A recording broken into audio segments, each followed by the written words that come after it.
All right, we're live, All man. right, man. Ladies and gentlemen, boys and girls, welcome to the first podcast of the Texas Gulf Surfer. My name is Jeff Dino Cola, and my co-host here is Austin Campbell, King of Surfside. Man, we are going to have a lot of fun on this journey, man. We've got some things planned as far as the direction of the podcast goes, but that is subject to change. And I'll do this disclaimer right up front that Austin and I are not professional podcasters, so we'll be learning as No, we go. not at all. Not at all. As a matter of fact, we've had about four technical snafus already on this first drive run, so bear with us.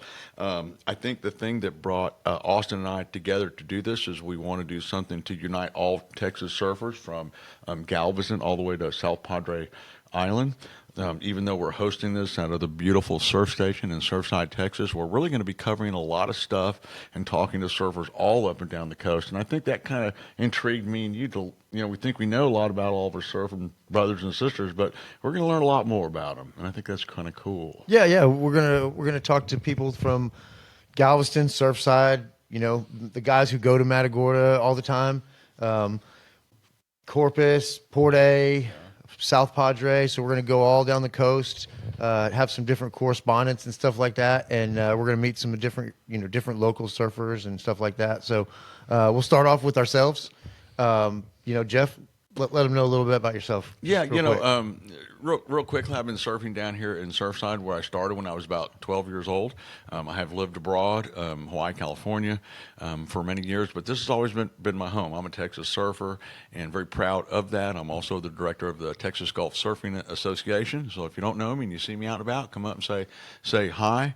And Austin's going to tell you a little something about himself. I'm not going to let him tell you everything because the story is really cool about the history of Surfside and his father, but he'll just kind of tell you a little bit about how he got started in the surfing and here in the surf shop business, and we'll kind of go over some things we hope to accomplish in the next week, till we get canceled. Yeah. We're going to do as many episodes as we can until one day somebody doesn't want to hear us anymore. But yeah, so I grew up here, been here pretty much my whole life. Own this local surf shop, the surf station. We build surfboards, Psycho surfboards. So I'd say I'm about as local as it gets down here, and we know a lot of the guys. Some of the guys that surfed back here, in the 70s and 80s and 90s, and is some of the guys we knew, and then we know a bunch of the guys now that are out there. So if you don't know me, that's pretty much it. We're on the surf shop and build surfboards, and I'm pretty much as local as it gets out here. And Austin's always very vocal in the water, so just paddle right up next to him, say hi. He loves that. Yeah. So that's always fun. We're going to cover a lot of local happenings and things that are going on. And again, just to backtrack a little bit, man, I'm really pumped to learn about some of the surfers that are going to come in on our guest list. And it's going to be everything from the Hopkins family at Galveston to Gabe Prusmack to Gaines Burns and South Padre Island, Stefan Lewis, who is going to be our correspondent in Corpus Christi. Ideally, we're going to have a correspondent in Galveston, Corpus Christi, Port Aransas, and South Padre Island to get us updated each and every week, kind of what's going on down there. And I think that's cool because we travel down there often and we have friends down there, and we're going to learn a lot about them and things that are going on there as well. We're going to touch on technical stuff, surfboard manufacturing, wetsuits. Here shortly, we're going to talk about winter in Texas, which is cold to me. There's a lot of stuff. There's a lot of stuff to talk about there. Yeah. So, and we're gonna go. Every podcast we do, we're gonna try to talk about some news that we got going on. We're gonna try to give some surf reports and stuff like that. So, like right now, the surf's been pretty decent, I guess, the past couple weeks or something like that. We've been having some pretty good surf. I think I missed it last week. I didn't miss it this morning though. It was pretty good this morning, so we got some pretty good surf, and I think it looks like it's going to be, we don't really have much on tap coming up this next week, but it was pretty good. It was pretty good this morning. I think this morning we had, it was probably waist to maybe rib high at the jetties in Surfside. Yeah. Looked like the guys in Matagorda got some really good surf. Yeah. So I'm just looking here on Texas Surf Cartel, some pictures that came up from Matagorda. It did look very, very good. And I'm just going to go on record as saying I'm extremely bummed out. I've missed the last 2 to 3 surfing opportunities here in Surfside. It looks like there's still supposed to be a little bit left over in the morning. Nothing like too big, but there's something left over. But yeah, it looks like nothing coming up that's going to be real clean in the next week or two. It looks like we're just going to have some little swells hitting us. That's in Surfside. So Yeah. then I guess let's see what do we got. Galveston and Surfside, they usually stick to about the same. They usually Tell me some good news, sort man. of I got to size. get in the water soon. I think if losing you it. want to have some good news, you're probably going to head over down to maybe Port Aransas or Corpus. They might have some surf, maybe I don't know, a little bit bigger next week in the next couple of weeks. But I don't see anything that looks like it's going to be like super clean coming up. So we don't have any little fronts blowing offshore or anything. This is kind of a bummer because currently we have the TGSA, Texas Gulf Surfing Association contest in Galveston is on hold right now. We're waiting for conditions to run that event. And then here's what's really cool. We're coming back to Surfside with a really good event, which will probably happen in March. Just a plug for the good old TGSA. And we host the competition here out of Surf Station with the kids and the trophies and the foods, and that's a great event. But just back to the surf today, I'm really bummed out because I didn't get in it, but I got to the Jetty Park just in time to have everybody rub it in as to how good it was. But it was good. I ran into some of the locals, Ivan and Larry McKenzie, and some Yeah, people. I saw Larry this morning. Yeah, did he go out with you? He was not going out this morning. We went out. I think I was out with. This is a perfect example of one of the things we're going to talk about later on. I'm going to just kind of skip around because I was out with about 4 guys, and I maybe know like one name, and I know all their boards though. I can tell you who they are from the board they ride. And when I see them in the water, I know their face, but I can't ever remember their name, But so that's a perfect example of some of the things. But yeah, there was about 4 of us out at dawn or so, like just a little bit around dawn. Then Chet showed up. Okay, tell us what you were wearing wetsuit wise. I was in my Buell 4.3 with a hood on because that's the only 4.3 I own that it has a hood. Built in. So, but I'll be honest with you, it was nice to have the hood on, especially in the morning. So No doubt. I did pull the hood Yep. off later on and surfed with it off. But yeah, I mean, it was nice to have the hood on. I'll say that I had some Vans booties on, and some Buell, some 3mm gloves. I think my booties are 2mm booties, I want to say, but I had some 3mm gloves on. Yeah, and that's some of the things that we're going to cover is winter equipment and pros and cons and some of the latest stuff that's out there. That's going to kind of be fun too. I am still in my 3.2, but I have a 4.3 hanging ready to go. And I'm prepared to get in the water just as soon as possible because, again, I missed the last couple of swells. But I'm jazzed on that. And, man, we're going to talk about some fun things coming up in the shaping room, which I think is a cool thing. We're fortunate to have some local shapers and some glassers here. We'll be able to kind of go sort of remotely in there and take a look at some things as that goes on. I think that's going to be fun. Yeah. Well, once we we'll pop the camera off and run it around and check out what's going on in there. Sometimes we're gonna have a lot of things going on once we get once we become pros at this. Yeah, and one of the things I'm going to get educated as we go because I've been surfing 50 plus years and I still don't know diddly squat about fins design, rails, boards. I love the surf. That's fairly common for really? some. You'd be surprised how so many good surfers don't have any idea why which fin works better or why which rail is better or bottom contour. I mean, it's and then there's plenty of guys who study that and know all that, but it's kind of like race car drivers. So, some guys like to know why it goes fast, and some guys don't want to know why it goes fast. They just want to go fast. So Yeah, you know, I like to tell people I ride the boards. I don't know anything about them, how they're designed, and I ride the waves. I don't know how to predict them or forecast them. So that's why I have good friends that do the forecasting and the board making for me. I find the more I learn about boards and fins and designs, the more confusion it gets to me. So I just like to say, hey, look, this is my height and weight. This is what I like to do. Make me a daggum board. So that's. hey, that's what we're here for. Yeah. So, I guess we'll get back on topic real quick. Of course, we're gonna have some. We're gonna always try to go through the news and the other stuff that's going on. So, one thing I think we got. Jeff talked about the surf, the TGSA surf contest being on hold. So we got that on hold right now. And then, how many more weeks do they have for? The call dates For Galveston, yep. We have 3 more weeks to run that event, but those call dates can be extended. That's one of the difficulties of surf competition in Texas is the conditions. And then they're going to come back to Surfside after that. And come back to Surfside. I know one thing that I'm really excited about. Austin knows some good stuff about this too, and I'm really just getting more involved in this. And I'm pumped about the Surf Museum in Galveston. I think they're having the opening on the 15th, which we'll both be there. Yep. That's going to be like the kind of like, I guess, the grand opening, right? There's going to be two. Yes. They're going to have 2 separate sessions, I think, there that Right. day. So I'm going to the evening one, I believe. Yeah, and I may be wrong, but I know they're doing a Henry Fry exhibit there, and I'm not sure the time. We'd have to go in the Texas Surf Museum to kind of look and see what that time is. And then they're doing a Clay Baker. Yep.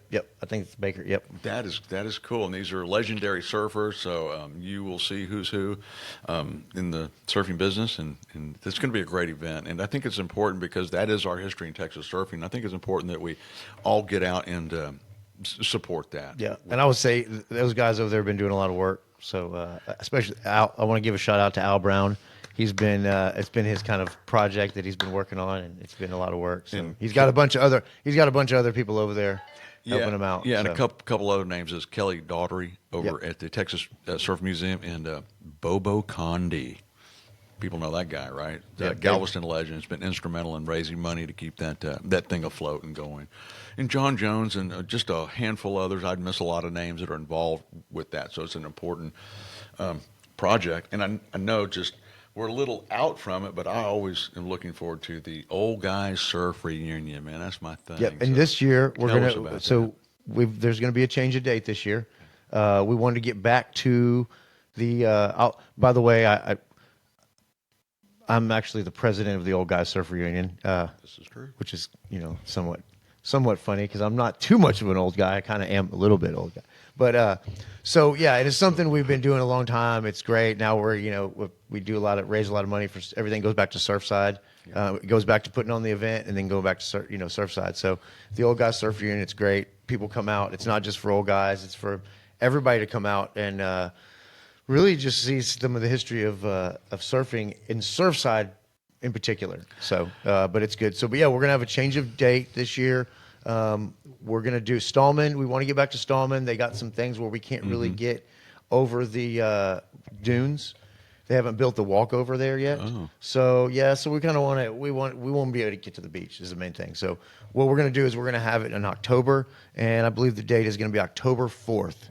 So that's when we're gonna have the Old Guys Surf Reunion. Is October 4th, 2025. Is it going to be at Stallman? And it's going to be at Stallman. Okay, So, cool. And for people that have not been to an old guy surf reunion, don't let the name scare you. It's not a lot of old guys, but there is. Here's what's really cool about it. It's very touching, and bring some tissues because it's a tearjerker. What it is, if you're not familiar with the format, we celebrate, we eat and drink, but really it is honoring all of the men and women, boys and girls surfers that we know all over the world and country that have passed and went to surfing heaven, and we honor them there that day with pictures and stories and a lot of hugs. And I don't know how we're going to do the paddle out if we can't get to the beach. Yeah, that was why we wanted to change the date. So they're building. They're going to build a walkover. Their plan is to build a walkover to the beach from Stallman. They just haven't got it yet. And right now they actually have a retention pond there. Yeah. So there's really no way we could get to the water. So, but yeah, it's the Old Guys Surf Reunion is great. And like I said, we raise money. We always have a silent auction and a raffle. We're going to build the surfboard again this year for them. So it's going to be a great event. But October 4th. October 4th. Is going to Mark it be on your the calendars. so we're going to have it in fall, so it's going to be pretty nice weather and stuff like that. So I think it'll be a good switch up. We'll kind of switch it up. We'll see. Maybe in the next year we'll get back, or maybe we'll stay in the fall. We'll see how it goes. Let me ask you this: what is the process for somebody that maybe hasn't participated but wants to get one of their loved ones or a friend that has passed onto the list? What is the process of doing that? So right now, we just ask them to go onto the Old Guys Surf Union Facebook page, and mention them. We are gonna do a little bit of a change up with the Old Guys Surf Union. Unfortunately, this is something that we do for everyone. The people who called basically Surfside their home break, people who grew up, surfing in Surfside or surfed in Surfside their life. And it's not just surfers in Surfside. There's some other people on there that are, some Surfside icons and stuff like that. But unfortunately, the list has grown fairly large, and we were calling out the names every year, and it keeps going. So what I think we've decided this year is, last year we put a video out. It was a really good video, and we had pictures and the names of all the people. And what we found is a lot of people gathered around that video on the TV, and they were just staring at the watching it, waiting for their loved one to come back across, with them surfing or doing. It was almost all the pictures were somebody surfing, so they wanted to see it. So we decided, this list is growing so long, it's hard to call out all these names, and it goes. There was hundreds. I mean, it was. So we've decided that we're going to call out the names of the people we've lost since the last reunion, and that'll happen every year. So every year there'll be the new names that we've lost. We'll have on there, but we're going to keep it with the video playing for the people in the past, just because it's gotten to be a very long list. And I think what happens is, one, it's a long list, and two, after about 100 people, 200 people, and you're talking for a pretty long time, you start kind of losing people out there in the audience. If you do want to if you have a loved one that surfed in Surfside and passed, and you want to get them on their name to be called out since the last reunion, get them on there. If not, we could put them on the video. So, man, and that is such an epic event, and I encourage everybody to go out and support that. Speaking of people that has passed, and I am so wishing that I could be in Corpus Christi tomorrow night, because they're having the initial showing of the John Olvey story that his wife has put together. A lot of people know John. He was a very popular surfer for many, many years in the state of Texas, ran the TGSA for many years and helped competitive surfing and bringing a lot of surfers along. He passed away surfing 2 years ago, and his wife has put together a documentary that is getting a lot of publicity, all the way from Sundance to you name it, and it's going to air like a 20-minute, I guess, preview of what is going to be the full movie. I've talked to some people down in Corpus Christi, and people are pumped and jazzed on that, and man, I wished I could be there to see that. Did you know John? Oh yeah. Man, he was a great surfer, and he did a lot of stuff for the Old Guys Surf Reunion. So he was. That's true. Yeah, he helped us out a lot. So in fact, last time I saw him was 3 years ago. There, got a great picture of me and John, and then who would have known? Life is so fragile. And no, he was a big time donor and helped us out a lot. He was, totally. Great guy. So, but yeah, so we'll. What other kind of cool stuff's going on? We're just gonna work on, I think. Our subject today we want to talk about is kind of the winter surf, right? And kind of some of the stuff that people. I would say one thing about the surf in the winter in Texas, it's cold. It's better. It is.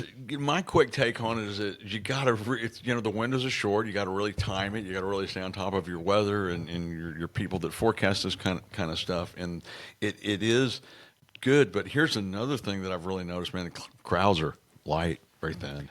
It does thin it out. So that's one thing about surfing in Texas in the winter is, you got to really want to surf. You got to be hardcore. So it gets cold. I mean, it's not as cold as some of those guys in the way up north, but our water gets in the low 50s, high 40s, mid 40s. I think it even got down almost to in the 30s, didn't it? Like when we had that freeze or something like that, it was like 40, Yeah.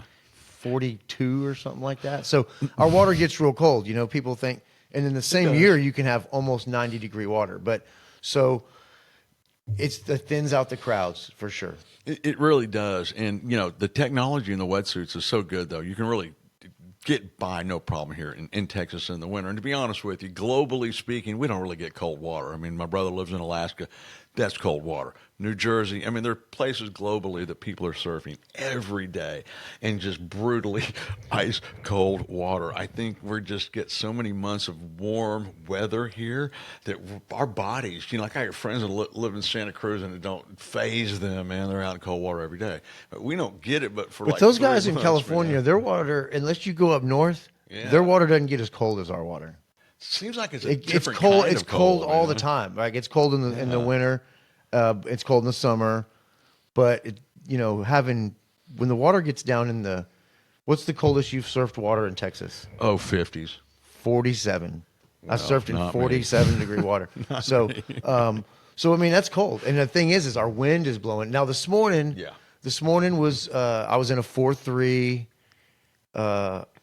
I had my hood on because it's built in, had gloves and booties and all that stuff. But it wasn't really that cold because the wind wasn't blowing that heavy. I did pull my hood, like I said, I did pull my hood off a little bit. But I would say, but yeah, if it was, so back to the crowds, right? So in the winter. So if it was a Friday, today's Friday, right? Correct. So if it was Friday and the swell was the way it looked, and it was Spring or summer, if it was June, forget about it. how many people that jetty park would have been? There wouldn't have been a parking space in there. No. You know, They'd be parking. I would have had to get there at like 4:30 to beat Mel to my parking space. Again, you guys could argue, Yeah. but nobody ever beats Johnny McGee. We love Johnny Rescue, man. That guy, he's He'll be- always the first guy in the water. Yeah. Every now and then, Austin beats him. He by like a toe, by like Yeah. a toe. But yeah, so that just shows you there was nobody in the parking lot at 6:45. There was somebody right behind me. Then there was about 4 cars. Then there was about 6 or 8 people. Right. So versus, and that's because the water's cold. You know, I would say the other day. Let's see. Now, if it was a little warmer, you know, there'd be a ton of people. But so.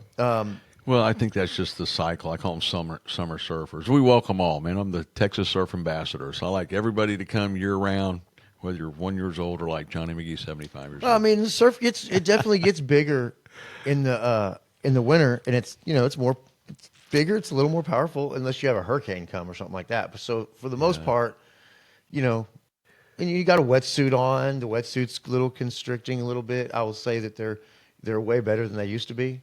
You know? Yes, yes. So I mean, I've been wearing the Buells for a while, and then now I have shameless plug. We at the surf station we have a brand called Narvel, and Yeah, I they're would good. say it's probably the stretchiest wetsuit I've ever put on. I wasn't wearing it this morning because I only have the 3.2 of the Narvel, so I put the 4.3 on. And I tell you what, with the 4.3 paddling, You warmed up quick. I was warm, but my arms were tired after about 2 hours. My arms were, you could tell that you were in a thicker wetsuit. So It's amazing. I often wonder how many more calories does a surfer burn in an hour session with his wetsuit versus just his trunks and going. It's got to be a ton. Because I know myself personally, when I rubber up and go out, I make it.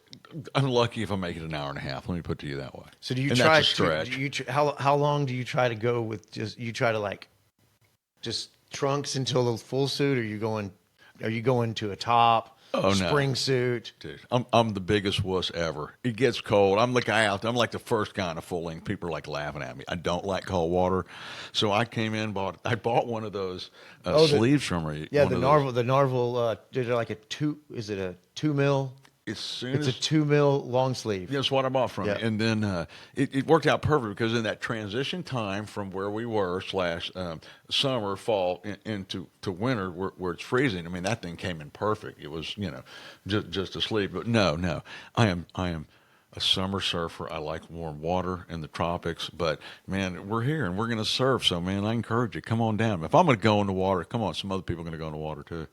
Yeah, I mean, you got if you're gonna really surf, you got to surf in the wintertime in Texas because that's like I said, that's when you're gonna have Yeah. It's kind of back to the we're gonna skip around and stay with the winter, but back to the forecasting. Yeah. If you're a know anything about surfing and you're gonna know when to go or when's the best, you got to kind of be a weatherman. Well, of course, we don't have a lot of offshore winds blowing in the summertime because you don't have cool fronts and stuff like that. So that's why the winter, we get. Unless you have a hurricane or unless you have some kind of weather event, in the summertime, you don't get as many of these days like in the fall through spring where you get a lot of little cool fronts coming through and we get these offshore winds. 100%. And let me ask you this question, kind of in line with that. I had somebody ask me the other day, and I'm not sure I had the proper answer, but it was a newer surfer that I was kind of giving some pointers to, and he goes, man, how come in the summertime the wind can blow, for 4 or 5 or 6 days or a week, and it'll never get above knee high, but in the fall and the winter, the wind will blow for one day, and it'll get chest to head high. And the only thing I could explain to him was that the fetch, and maybe I'm not 100% sure, kind of tell me why that is that the waves pick up so quick in the winter with very little activity. And then in the summertime, the wind will blow forever, and we don't ever get any waves. It must have something to do with the fetch. Well, in the summertime, the wind's blowing, but a lot of times you don't get such a heavy wind. It's just not blowing. Deep wind off. It's the just Gulf. not blowing as heavy out there. It's know a what I'm local saying? Yeah, wind. it's just like a lot. Yeah, it's kind of you might feel like there's like a 10-mile-an-hour wind, but that's not building any surf. You get more. You just get a more heavy wind. A lot of even our swells that look like ground swells a lot of times are wind swells, right? Certainly. So there Yeah, might be certainly. some wind blowing. So what do we have? The same thing. We just had this happen. We had southeast wind pick up to about 20 miles an hour. Which was Wednesday, Thursday, and it picked up that quick. Right, and it blew pretty heavy. To produce a whole day of swell. And it produced, yeah. I mean, we got the low. The tides were a little low. Yeah. So, but I think, mostly you just had that heavier. A lot of times it's east. Yeah. Right, but it was a southeast. It was a southeast wind. So, just you don't have that offshore wind in the summertime. Yeah. To turn it around and clean it up. So you might have some wind, but it just doesn't get clean. Yeah, and over the next few weeks, we're going to continue to talk about winter and winter conditions and winter equipment and things like that. But truth be known, man, we only got about another 50 days till spring is supposed to be here. And it happens pretty quickly. So I want to get in a few cold water sessions. And I'm waiting. Yeah, I don't have a whole lot left in me as far as cold water sessions. I'm Yeah, thinking, you do. Come on now. I try to get to that coldest day, and then although I think we might have, I don't know, February. It's No, man, it's you young bucks. it's that inspire February. us. When's February? Tomorrow? Sure as the heck Today? is, man. Tomorrow? Yeah. So I mean, we're about right into the Yeah. coldest time. This I'm is the sure we're coldest gonna time. have one more pretty heavy cold front where it gets real cold again. So, but yeah, we'll talk a little bit more about winter surf. Maybe we'll get some people's opinions. We want to let you know we're on Facebook, Texas Gulf Surfer. So you hit us up on Facebook, go to our page, like it, share it.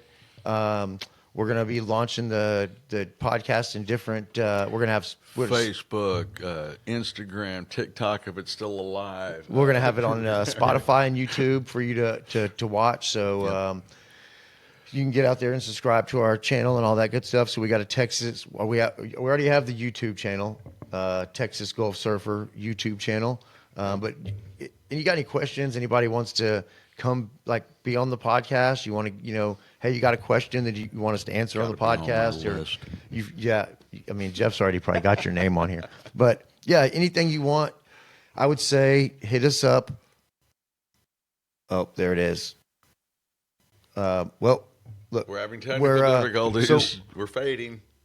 our camera's dead, but our mic's not. So With that, we're- we'd like to say good night. We're just going to let you know. Go to Facebook, Texas Gulf Surfer.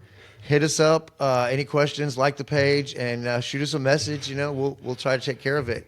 And as we're going to say, peace out. Yeah, and hey, thank you guys for listening, man. This is a podcast for you guys and about you guys. So sorry about the technical difficulties. Bear with us. Peace out.